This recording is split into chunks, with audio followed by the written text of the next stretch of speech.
Bismillahirrahmanirrahim. Assalamualaikum warahmatullahi wabarakatuh.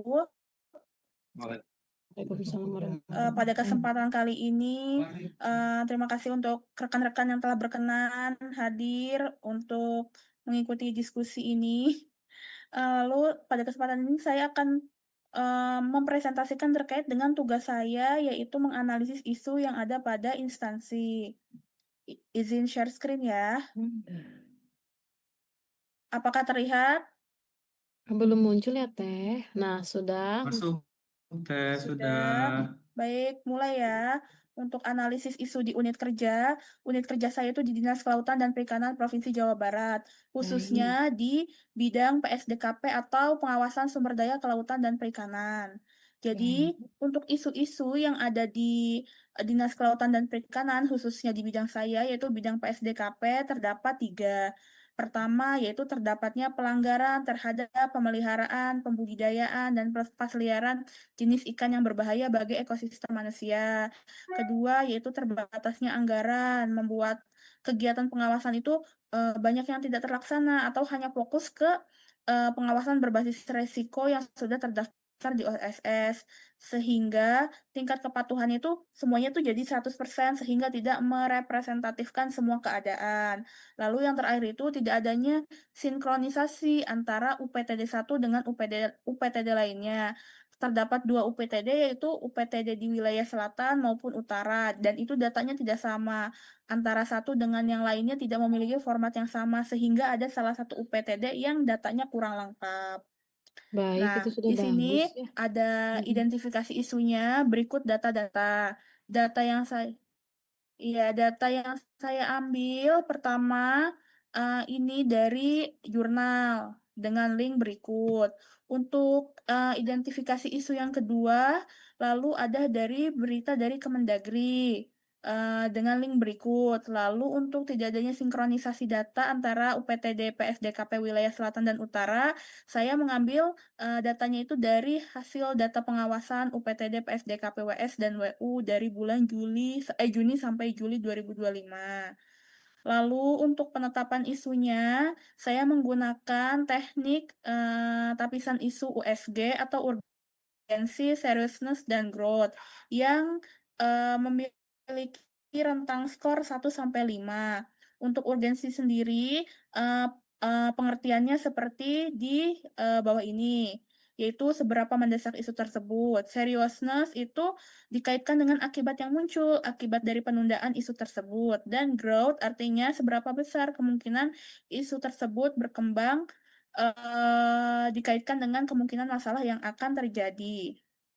Berikut merupakan tabel tapisan isu dengan teknik USG. Didapatkan hasil bahwa isu ini yang paling besar atau yang paling tinggi nilainya yaitu isu nomor 1 terkait dengan pelanggaran terhadap pemeliharaan, pembudidayaan, dan pelepasliaran ikan yang berbahaya. Seperti itu. Berikut merupakan keterangan serta skor-skor. Nah, lalu di sini hasil analisis isunya, isu yang paling besar itu terdapat pelanggaran terhadap pemeliharaan. Berikut merupakan analisis dari fishbone diagramnya, di mana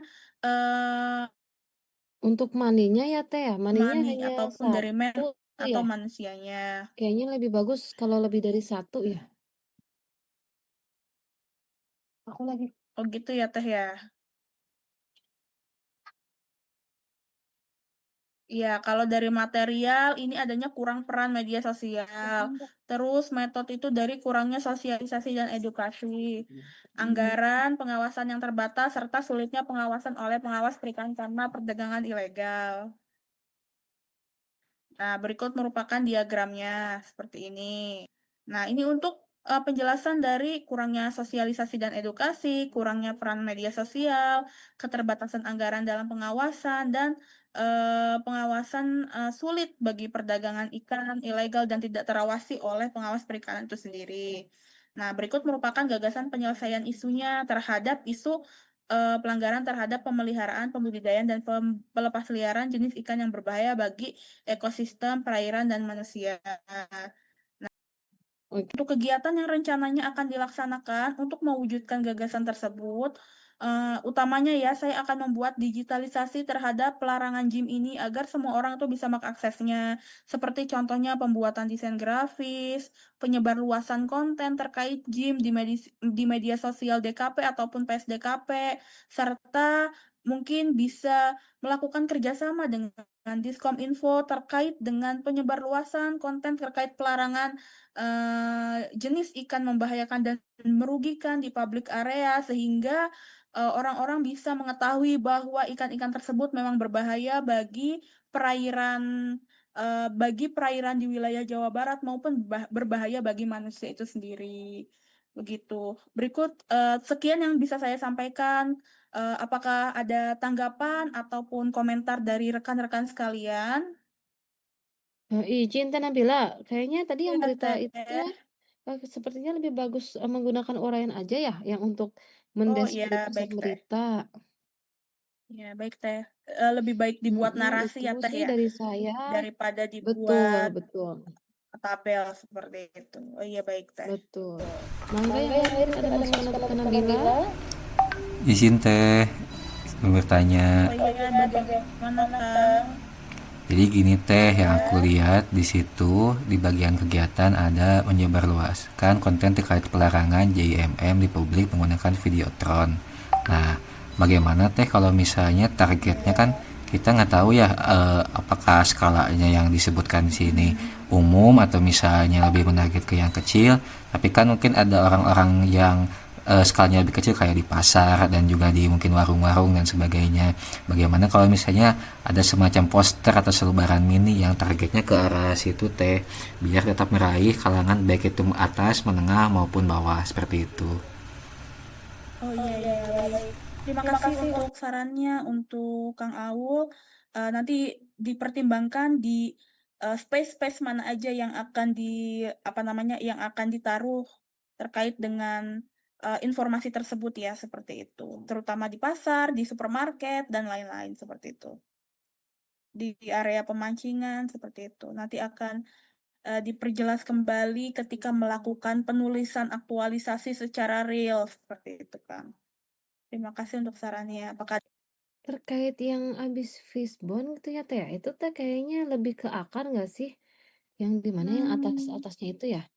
iya, iya. Coba di mana ya, di ke atasin Teh Nabila bisa?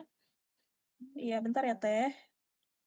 Iya betul, kayaknya tuh ada yang harusnya lebih ke akar masalah ya untuk menjelaskannya, Oh, baik, Teh. Jadi memang bukan dari fokusnya fishbone ya? ke isu ya.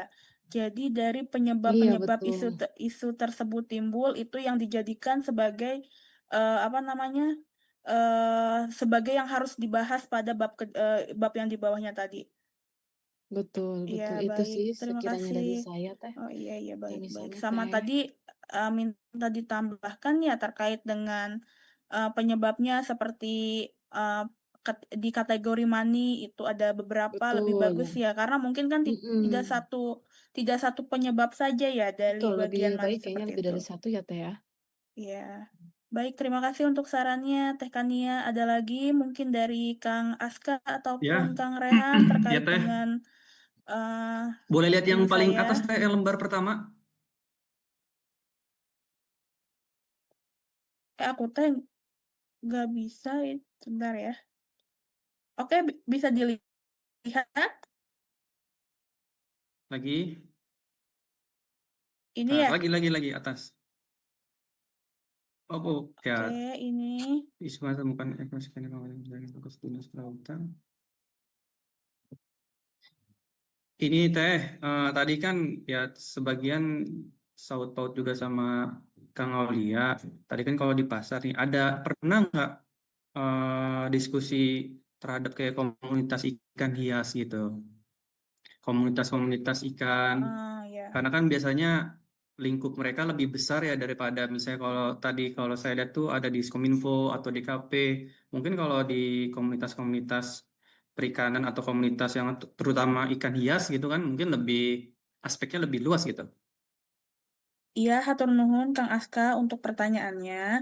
Terkait dengan pertanyaannya, apakah sudah dikomunikasikan ya dengan pembudidaya ikan? Jadi pembudidaya ikan hias seperti itu, iya. Jadi memang target utama kami itu emang pembudidaya penjual ikan-ikan hias, lalu juga pemilik usaha kebun binatang atau tempat rekreasi, pemilik hotel, pemilik restoran, karena biasanya mereka suka memajangkan ikan tersebut di public area atau wilayah mereka seperti itu. Untuk itu, sebenarnya saya sudah merancang suatu surat edaran terkait dengan pelarangan ikan JIM ini yang mengacu pada Permen KP nomor mohon maaf saya lupa nomornya, tetapi di tahun 2020. Namun memang kurang efektif dan kurang bisa menjangkau seluruh lapisan masyarakat. Maka dari itu, aktualisasi saya itu akan mengangkat terkait dengan digitalisasi surat edaran tersebut terhadap pelanggaran pemanfaatan ikan yang membahayakan dan merugikan seperti itu. Dan itu ditujukan ke para penjual ikan hias, hobis, lalu pemilik apa namanya, pemilik rumah makan, pemilik hotel dan lain sebagainya. Apakah ada lagi yang ingin bertanya? Aku. Oh ya, silakan Kang Rehan. Teh Nabila, aku mau tanya, kenapa pakai USG Ya. nggak pakai APKL? Oh iya, baik. Terkait dengan alasan saya memilih analisis USG dibanding APKL, jadi pada pembahasan kali ini kan kita membandingkan 3 isu. Nah, kalau USG itu sendiri, kita fokus untuk menentukan prioritas. Jadi kita mencari dulu isu prioritas mana yang akan kita jadikan sebagai topik aktualisasi kita. Namun, jika memang sudah ditentukan, apabila isu tersebut memang punya urgensi untuk ditelaah lebih lanjut, kita bisa menggunakan APKL. Namun, karena tugas ini kita membahas tentang ada beberapa isu ya, kita membahas tentang 3 isu, maka pertama kita harus seperti seperti menentukan dulu mana isu prioritasnya yang akan kita angkat berdasarkan skor seperti itu. Itulah kenapa saya menggunakan metode tahfiz isu menggunakan USG atau urgency, seriousness, and growth. Terima kasih. Wah, terima kasih Teh Nabila, sudah sangat jelas. Sama-sama.